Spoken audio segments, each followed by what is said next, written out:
welcome to today's video. Today's video is the first in this series, which I'm so excited about, and it's my book recommendations, my book videos. I don't know how to title it yet. I might call it Anna's Book Club or something like that, I don't know. Very original, I know. Okay, so this first book video, I'm going to talk about the 5 books that I've read before my exams started. But I just want to talk about them because I haven't read enough books yet. The first book is this one. It's Everything Everything by Nicola, Yoon. I read it in 2 days. I literally started reading it when I finished my first exam, and I finished it the next day, and I was like, whoa, I love this. I love reading books. And this book is so good, let me tell you. I recommend it. It's basically, if you don't know already, there's going to be a movie about it as well. It's about this girl who has an illness. She can't go outside at all because any viral infection or bacteria could kill her potentially. I give this 5 out of 5 because it was so good and I read it so quickly, and I love the style of writing. I feel like it's so easy to read, and it's got like chapters, but they're like really weird. Like you have drawings, you have like screenshots of emails she gets, postcards, like her conversations like through email, and it just makes the book so much more interesting, and I like books like this. So I'm really happy with this book and I really recommend it. If you read it, let me know in the comments and what you think of it. The next one is this one. It's Unspeakable by Abbie Rushton. I picked up this book because it was an offer, like 3 for 2, because I really wanted to read Sophie's World, and I got that one and this one, but I don't like this one. I read it and I thought it sounds so interesting. It's about this girl who can't speak, or she hasn't spoken in months, based on a traumatic experience she's been through. I think it tells you what it was at the beginning, like the death of her best friend. But there's a secret surrounding it, and like the idea of this story is so good, and it gave me Pretty Little Lies vibes. So I was like, oh, this is interesting. But the writing of it was so terrible. I feel like it rushed and then it dragged, and I don't know. Maybe I'm the only one who thinks this, but I don't know. It spoke about her own thoughts, but they weren't very well incorporated into the rest. Only sometimes, but it just gave me like here, like this sentence: fire ? A forest fire ? Oh my god, Jasmine, and the oh my god is put together, and the Jasmine is in capital letters. And I don't know why. Okay, I don't know. This might not seem like weird to you, but to me, it didn't flow. So that's why I didn't like it, and it took me like 3 days to read this, which was quite good, but I didn't want to read it, so I was just reading it to get it done and over with. Although I did like the ending, I did like the kind of secrets being revealed. That was kind of shocking, but I kind of wanted more. Like, it was a good ending, it gave you that wow, shocking thing, but I kind of wanted more, and I was kind of expecting it to be like something more, but whatever.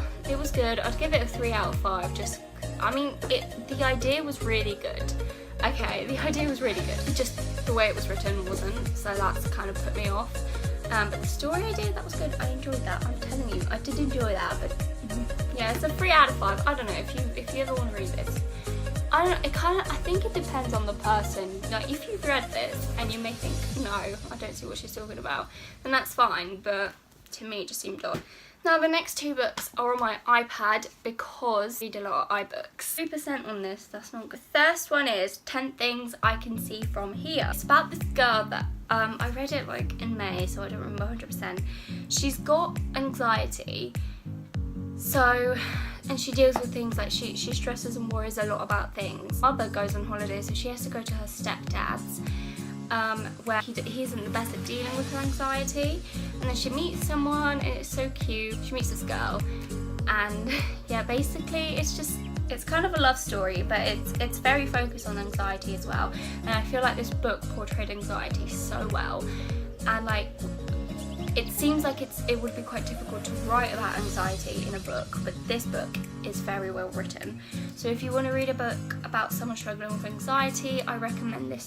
And basically the 10 things I can see from here is a technique she uses to calm herself down when she does something that she's afraid of. I read it in a month, just because I had exams, so it took me a month to read this because I read a bit every single night. The characters were very interesting in the way they were portrayed, and the writing style was really good as well.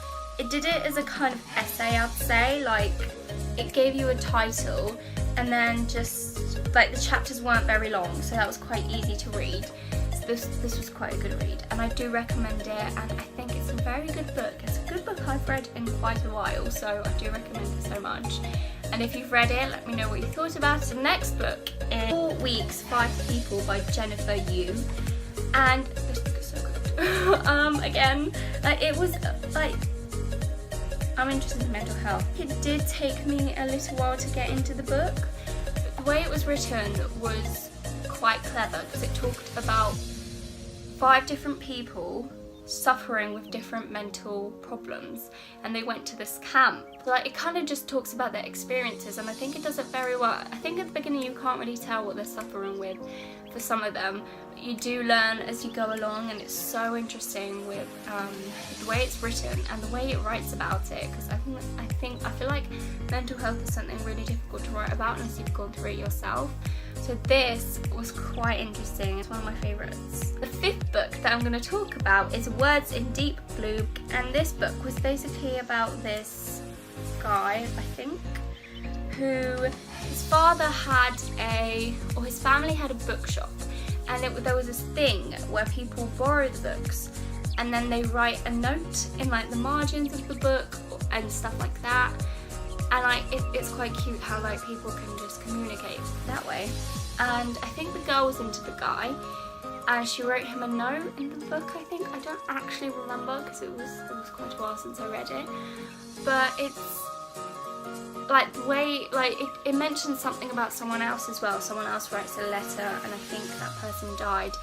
And the girl, it's really hard for her to open up to anyone because she came back from the summer, I think. I'm sorry, this is so jumbled up, but I don't 100% remember it. And she confides in the guy, and I think it takes a while for her to open up, but then she gets mad because he's dating someone. But then it is a happy ending, and it was like really great and amazing. So I do recommend this book. It was so good. It's quite an easy read as well because it's set into different people, so every chapter is a different character. Well, mostly the main characters, but the way it was written was really good, and I do recommend this book. It was such a good book. I'm sorry, I'm saying that about every single book, but it's such a good book, and you need to read it because it really was an interesting read, and it reminded me of this other book I read. I think it's Every Last Word, something like that. I may be completely wrong. So yeah, and that's the 5 books I wanted to talk about in this video. I hope you enjoyed these books, and I hope you read these books. I'll list them down in the description box in case you want to know how to spell the author and stuff like that and you want to read it. And comment down below if you've read any of these books and any recommendations you have for other people or for me myself. And yeah, and I hope some of you enjoyed this video. If you're new to this channel, you can subscribe if you want. I'll be posting more of these videos, and yes, if you want to follow me on my Instagram, it'll be linked down below as well. But yeah, so that's it for this video. The shirt's annoying me now. Hope you guys enjoyed, and I'll see you sometime in the next video. Bye!